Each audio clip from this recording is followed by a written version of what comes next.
আশা করি সবাই ভালো আছেন। আমি একটা নতুন জলপাই আচার নিয়ে আসলাম আপনাদের সামনে।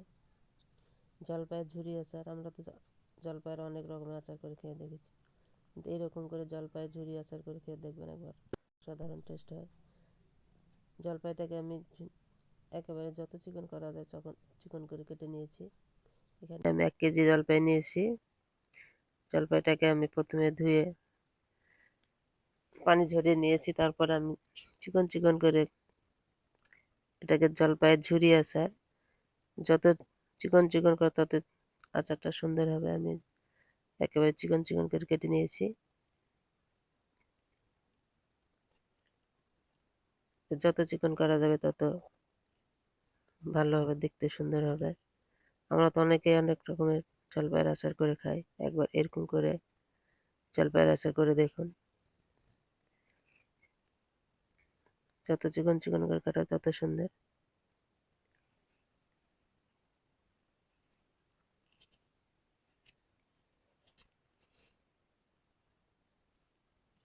তবে এই আচারটা করার জন্য জলপাইটা একটু বড় বড় নিতে হবে, তাহলে কাটার জন্য সুবিধা হবে। এটা কিন্তু বটিতেই কাটতে হবে, চিকন কেটারে কাটলে কিন্তু লম্বা লম্বা হবে না। এই জন্য ছুরি বা বটি দিয়ে কাটতে হবে, যার জলপাইটা লম্বা লম্বা হবে, কাটাটা দেখতে সুন্দর হবে। গ্রেটার দিয়ে কাটলে তো ওটা অত লম্বা লম্বা হবে না, এই জন্য আমি বটি দিয়ে কেটে নিয়েছি।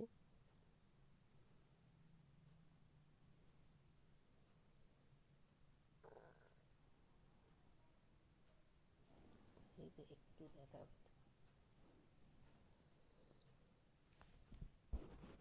একটা নতুন জলপাইয়ের আচার নিয়ে আপনাদের সামনে এসেছি। আমরা তো জলপাইয়ের আচার অনেকে অনেক রকম করে খেয়ে দিয়েছি, কিন্তু এরকম ঝুরি করে আচার আমি জলপাইটা প্রথমে ঝুরি করে কেটে নিয়েছি, তারপরে আমি কিছুক্ষণ গুড় দিয়ে মেখে রাখবো। অনেকেই চিনি দিয়ে করে, কিন্তু আসলে আমি বলবো গুড় দিয়েই আচারটা সবচেয়ে বেস্ট হয়, খেতেও সুন্দর হয় এবং আচারের কালারটাও সুন্দর হয়। এটা আমি গুড় দিয়ে কিছুক্ষণ মেখে রাখবো। এখানে আমি এক কেজি জলপাই নিয়েছি। টক ঝাল মিষ্টি আচার করব। গুড় কিছুক্ষণ মেখে রেখে তারপর আমি মশলা করব।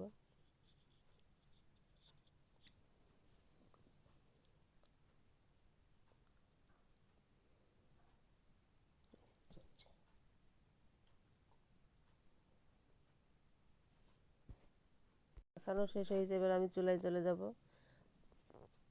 আমি এখানে পাঁচফোড়ন, মরিচ এগুলো ভেজে গুঁড়ো করে নেব। আমি চুলায় কড়াই দিয়ে দিয়েছি, এবার আমি পাঁচফোড়নটা ভেজে নেব।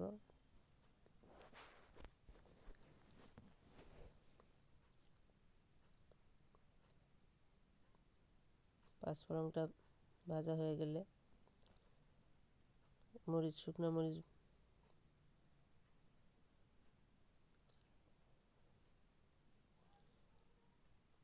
আচারে মশলা কী কী দিতে হয় আমরা সবাই জানি।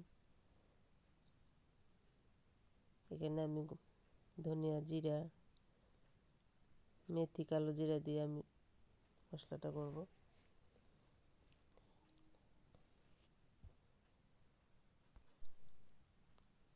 এবার আমি এটা গুঁড়ো করে নিব। শুকনো মরিচ, ধনিয়া, জিরা, কালো যেগুলো সব মিক্স করে এখন আমি এগুলো মশলা করব। মশলা করা হয়ে গেছে, এবার আমি চুলার মধ্যে গুড় দিয়ে জলপাইটা মেখে রেখেছিলাম, কতটা পানি বেরিয়েছে দেখুন। এবার আমি পাঁচফোড়ন তেলে দিয়ে আমি জলপাইগুলো ঢেলে দিলাম। একে একের মধ্যে সব মশলা দিয়ে দেব।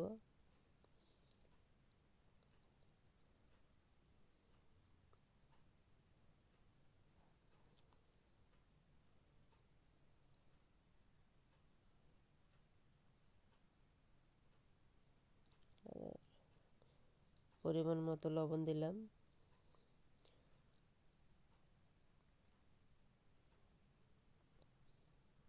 মরিচের গুঁড়া, হলুদের গুঁড়া,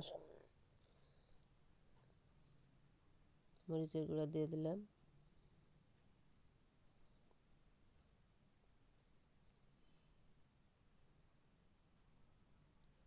লাল মরিচের গুঁড়া, হলুদ, মরিচ, লবণ দিয়ে আমি এবার সব কিছু দিয়ে কষাইতে থাকবো।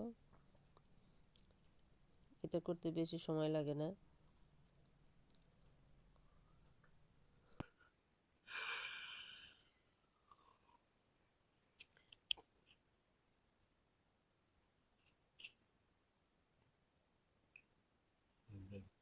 কষাইতে থাকবো।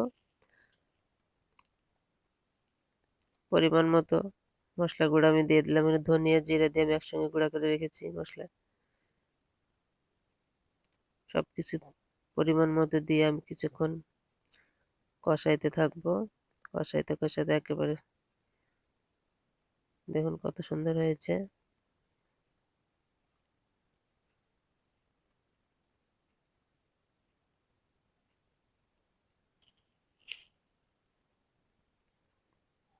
বিট লবণ দিয়ে দিলাম কিছুটা।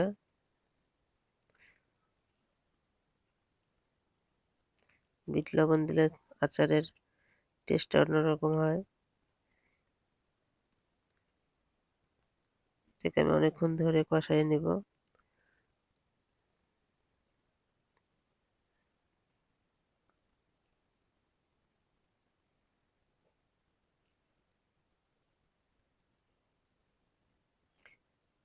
এটাতে কোনো রকম পানি দেওয়া যাবে না।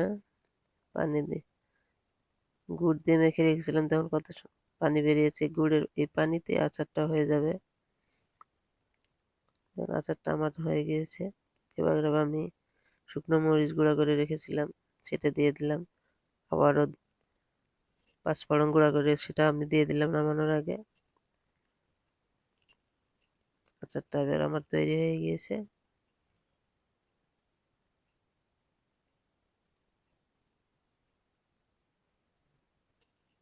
মরিচের গুঁড়া, ধনিয়া গুঁড়া নামানোর আগে আবার একবার দিয়ে দিলাম।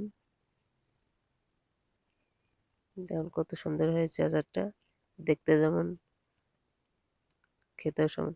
আচারটা হয়ে গেলে কিভাবে বুঝবেন? দেখ, নাড়ার সময় একেবারে লাগবে না, কড়াই থেকে উঠে আসতেছে, তখন বুঝতে হবে আচারটা হয়ে গিয়েছে। দেখুন কত সুন্দর কালার হয়েছে। আচার দেখে যে কারো জিভে জল আসবে না এমন কেউ নাই। আর সবচেয়ে জলপাইয়ের আচার হয় সুস্বাদু। এখন প্রচুর জলপাই পাওয়া যায় এই সিজনে। দেখুন কত সুন্দর হয়েছে, লোভনীয়।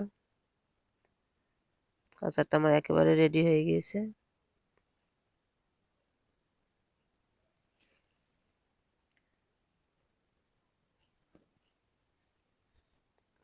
এবার আমি তুলে নিলাম।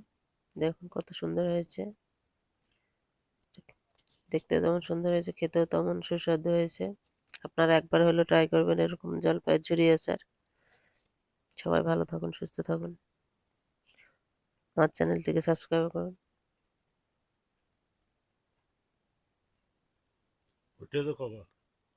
আমার আচারটা তৈরি হয়ে গেছে, দেখুন কত সুন্দর লাগতেছে। আপনারা একবার বাসায় হলে ট্রাই করবেন এরকম জলপাইয়ের ঝুরি আচার। এখন জলপাইয়ের মৌসুম, পুরো সুন্দর জলপাই পাওয়া যায়। আপনারা একবার হলেও এরকম করে বাসায় ট্রাই করবেন। আমার ভিডিওটি ভালো লাগলে আমার চ্যানেলটিকে সাবস্ক্রাইব করুন।